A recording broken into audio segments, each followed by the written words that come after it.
নীলা মার্কেটের পিঠা, খেজুর গুড়ের পিঠা।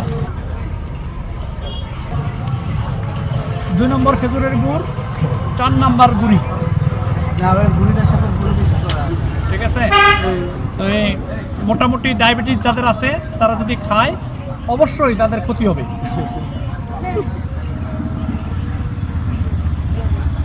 এবারে এমনি মিষ্টি কিরকম মজা কিরকম বললেন না তো? মিষ্টি কিরকম মজা কিরকম? এই মিষ্টি অনেক বেশি, খেজুরের গুড়ের সঙ্গে চিনি মিশানো আছে।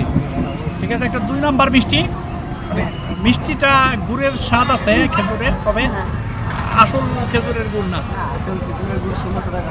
এবং এই যে আপনারা দেখছেন যে এটা আমি যেহেতু নারিকেল দিয়ে খাই না, গ্যাস হয়, শুধু খেজুরের গুড় এখানে আছে এবং গুড়িটা ভালো, খারাপ। Thank you.